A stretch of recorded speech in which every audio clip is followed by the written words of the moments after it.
like I said, very first episode.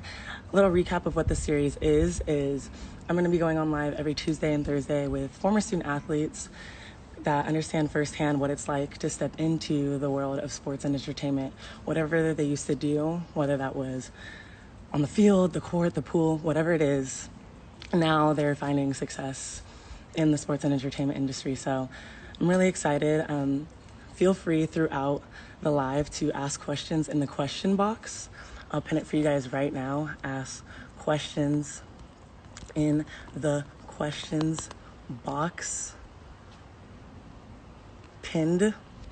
But feel free to ask questions in the question box. Our guest today is Alyssa Rice. Alyssa is a former University of Kentucky women's basketball player.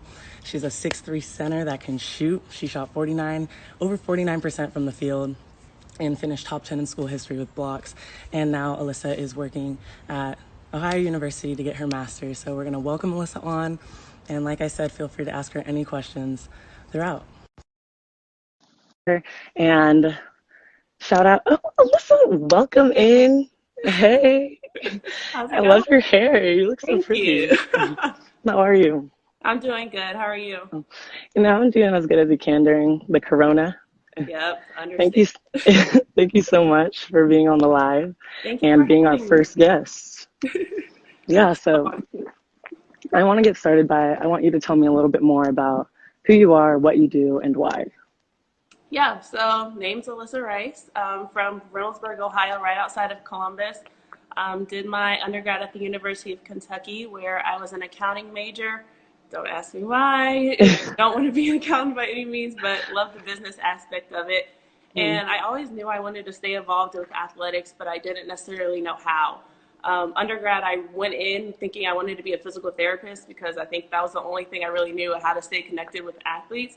But just being an athlete and being able to see the athletic department and seeing how many different facets there are to working in athletics, that's when I was really exposed to there's other things outside of being a physical therapist to stay around athletes. So it's always been a big part of my life, and I really wanted to stay in the basketball ops realm. So looking to go that route.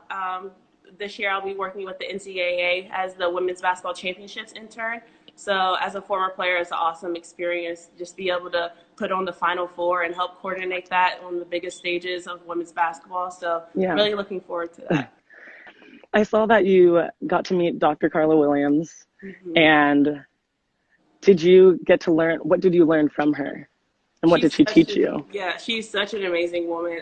Just knowing how much she has on her plate, but still being so willing to help somebody. I actually had a chance we first met her at the Winning Edge leadership that we had the retreat in Miami. That was the first time I met her. We had the Dinner of Influence, so we got a lot of conversation there and just hearing about her journey, her experiences. And then I actually met her again in April, or when was that? It was the women's leadership. I think it was last April at the Women's in College Sports Leadership Convention. And so I just went up to her and I hit her up ahead of time, letting her know that I would be there. And she just took the time after she spoke on one of the panels and just came down, talked to me, see how things were going. And she was like, I know you're going to be in the job search soon, so shoot me your resume. I'm counting on you. And I'll send it out to anyone I know that can help you out. So she's just so amazing. And just hearing about her experiences and being in the position that she is, but yet so willing and humbled to help the next generation of women, especially, that want to be in the sports industry is amazing. You see, Corrine said, shout out, #we game change. So I want to hear, but I never got to go to a retreat. It was always volleyball summer. This past year, we went to Europe, which I'm not going to be like, I went to Europe, so I can't go. But for people that don't know about the Winning Edge retreat and what to really get out of it, what was that for you? It was so amazing. I've been to a lot of different career development things, like seminars type of things, but it's always maybe 5 or 10 guest speakers and like 100 and something student athletes or people that want to work. But this time I loved how they did it in a reverse, and there was more mentors than there were actual student athletes or people that were looking into getting started in their careers. So from that aspect, it was awesome. You never felt like you were really bugging anybody or like standing in a long line of 30 people waiting to talk to Yeah. somebody to say hi. And it was just very genuine connections. We learned so much. Had, like I said, the dinner of influence. We had 2 of those. So what that was, we had a dinner that was catered that night, and we were intentionally placed at tables that were with people that were in the industry we wanted to work in. So mine was college athletics. So I got to sit with so many people that worked in college athletics, and they just had intentional conversations. We had questions that we were going off of just to get, so there was none of that like awkwardness. But then from there, the conversation just like genuinely flowed, and like it was so easy. And I feel like I got so much out of that. Still keep in contact with so many people that I met there, from the people that were young like me, but to the mentors. So it was just a amazing opportunity, and love to go back and help hopefully down the line once I get my career popping off. Well, it sounds like you're going to do that soon. No, I also got to go to a dinner of influence. And luckily for me, I was at a table with just all industry professionals, and I was the only student athlete there, or the only student athlete at my table. So it was just like, I get to ask you, and you get to worry about me, and no one else gets to ask you questions. So it was really cool that they get to do that for you. But speaking on you're still in contact with those people. How do you learn how to like stay in touch and not be like annoying if you're hitting someone up like, hey, I'm back again, like remember me? Like, what did you do? Yeah, that's honestly something I still struggle with, because I'm like, I never want to be like a bugaboo. I'm just like, I know these people are so busy. And sometimes it's hard to come up with like, okay, what do I need to message them about? I also want to be always like asking for something, but I also like want to have something genuine and keep in contact with these people. So I've like asked people for tips of like how to do it. And it just can be as simple as like, if you read an article or something like, this made me think about you, or what do you think about this? What's your thoughts? And then, especially in this time, I think it's a great opportunity to check in with people, see how they're doing. Like, I know it's a crazy time in the sports world.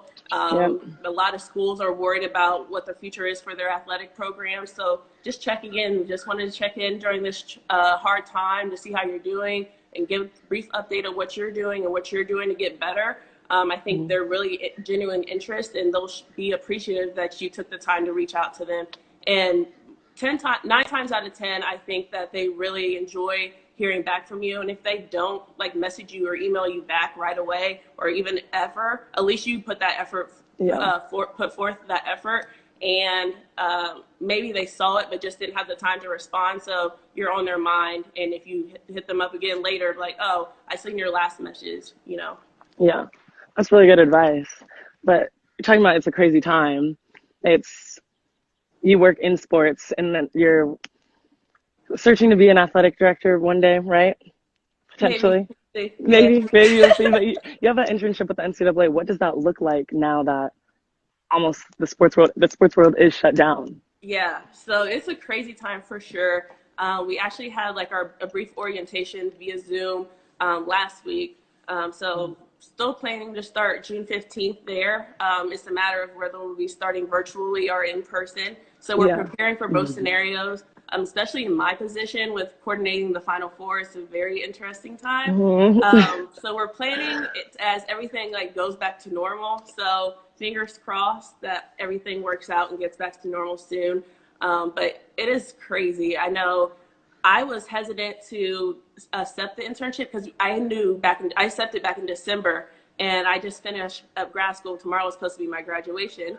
So congratulations. Thank you. My graduation was canceled too. Yeah. But I was hesitant to like accept a position so early, knowing I was like, am I giving myself an opportunity, to accept a full-time position later down the line? But guess it was God's plan.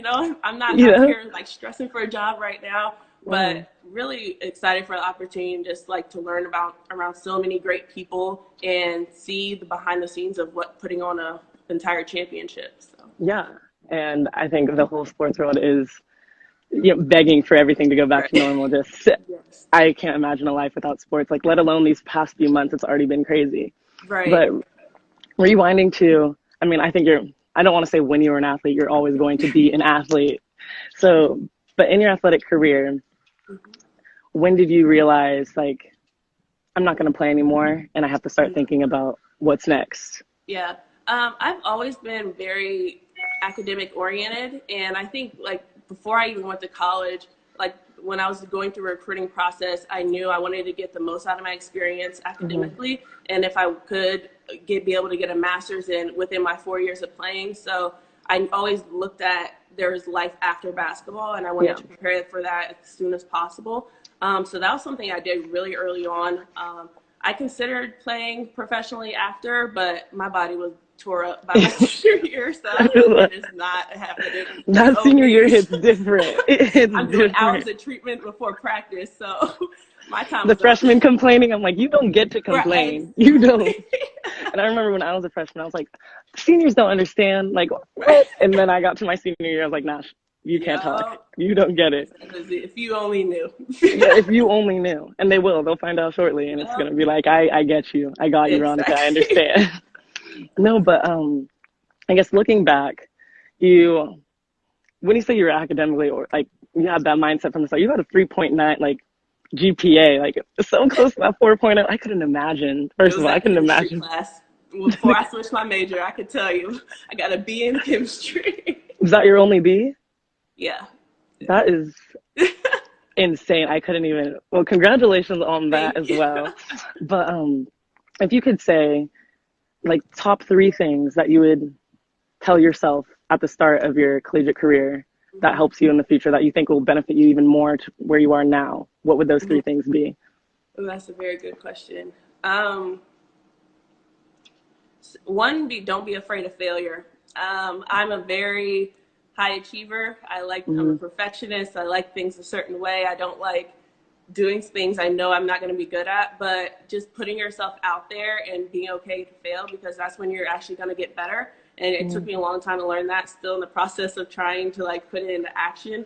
But I think there's so many different opportunities, especially in college. And that's the time where you soak up everything. Like, even if it doesn't come natural right away, you can have that time to work, because you're not 9 times out of 10, it's not going to kill you, to put forth that effort.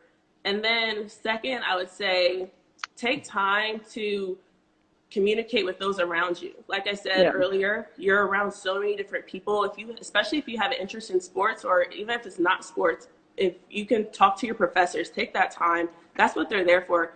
Sometimes people just go into class, okay, they're there for class and then bounce like right after. Yeah. But like those professors like really genuine half the time, and they want to have that collaboration with their students, like help them. So like, for example, I was really interested in like getting into investing, but I had no idea where to start. Yeah. Of course, like you try to Google, like, how do I start investing? There's like a million things you don't know where to start. How to invest. Right. So I literally just emailed my finance professor. I was like, listen, I'm trying to do this. Would you take a time in your office hours to just talk with me and help me get started?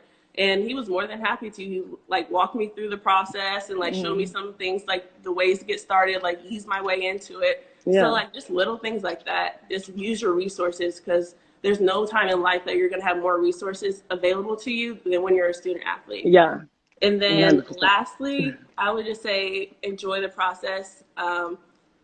There's definitely times I wished rushed my process. I was like, oh man, I can't wait till this is over and like do them practices. Oh my gosh, I can't wait till this is over. But like I'm ready. It's such an amazing time, amazing experience, and you just really got to soak it all in, because it goes by so quick. And everyone says that is such a cliche, but I feel like I was just in my freshman year of college, and now sounds so long ago now. Yes, so weird. I feel so old when I go back to visit and watch games. I was like, man. Like, I'm an alumni. You're introducing me as an alumni? Right. Kareem said, can we put that on a shirt? Like, can this be over already? Let's open up. We have time for, here's a question from Kareem. How are you two celebrating graduation? You can go first, because I have no idea. I don't know. Tomorrow, I might take a few pictures, It's my dad's birthday on Saturday, so we may do a joint graduation / birthday party with him. But It's my third graduation now, so Yeah, kind of what? it's not that It's not that big of a I'm deal. just happy to be done. I'm just getting my master's. That's Right. not big at all. Like, yeah, they canceled our graduation. I was like, so do I even buy a cap and gown like for flips, Right. or is it even worth it?